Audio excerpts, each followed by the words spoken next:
New satellite imagery shows that Pakistan is expanding its nuclear missile storage in the Kirthar Mountains in Sindh, adding deeper tunnels to strengthen the survivability of its nuclear arsenal. US engine manufacturer General Electric has delivered the fifth F-404 engine to Hindustan Aeronautics for 83 Tejas Mark 1A program, but not one Tejas Mark 1A aircraft has been delivered to the Indian Air Force. Tata Lockheed Martin Aerostructures Limited has delivered its 250th made-in-India tail assembly for the C-130J Super Hercules aircraft to Lockheed Martin USA. Delhi-based Blackstone Tactical has launched its Start XP remote-controlled weapon system that is optimized for 7.62mm rifles and weighs less than 20 kilograms. Sagar Defence has inaugurated a new facility in Pune to manufacture unmanned surface vessels in partnership with Boeing's Liquid Robotics. The Philippines has formally approached India to acquire a medium-range surface-to-air missile system, and India has proposed the 45 km range Akash-1S as the suitable solution. India's Defence Minister Rajnath Singh held a meeting with his Russian counterpart and discussed 5 more S-400 squadrons and S-500 systems, 100 Su-30 parallel upgrade, 300 R-37M hypersonic air-to-air missiles, Verbum Manpad, 280 missiles as replenishment for S-400, and new variants of BrahMos missiles. With the DRDO's very short-range air defense system still several years away from full induction, India is considering a quick purchase of Russia's 9K-333 Verba, along with options for partial technology transfer and licensed production in India.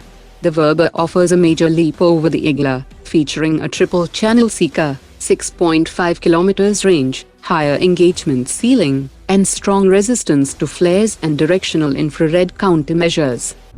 The India-Russia Reloads Pact will allow forward deployment of Russian military platforms to be stationed in India, reigniting discussions around Moscow's earlier offer of Tu-160M strategic bombers. Analysts say that Reloads Pact now makes it technically and logistically feasible for India to lease or operate long-range Russian bombers on an extended basis, an option that was never practical before. The Indian Air Force has informed the Ministry of Defence that it cannot process any Su-57 procurement without full technical evaluations, as Russia has yet to allow even a single Indian pilot inside a working cockpit. Officials said that observer-level demonstrations are not sufficient, and proper validation requires access to a prototype.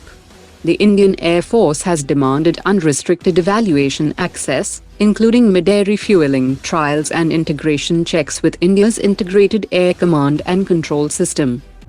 In a big development, India is moving ahead with a second major Su-30 upgrade program with Russian industry, which is separate from Hindustan Aeronautics' indigenous 84 Super Sukhoi upgrade, and negotiations advanced during President Putin's India visit, with overhaul work to be conducted at Halnashik and also Russian facilities for specialized packages.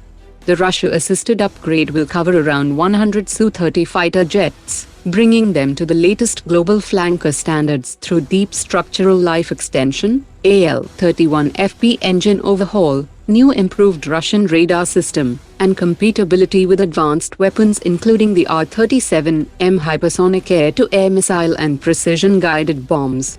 The dual-track plan ensures the Su-30 fleet receives upgrades without waiting for delays in indigenous subsystem development.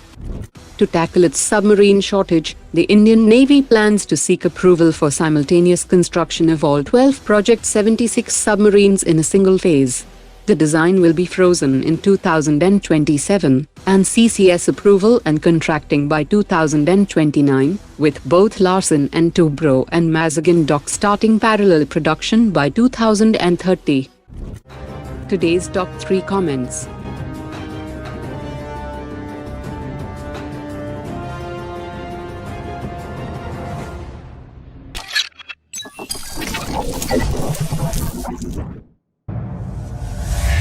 Omar dropped it.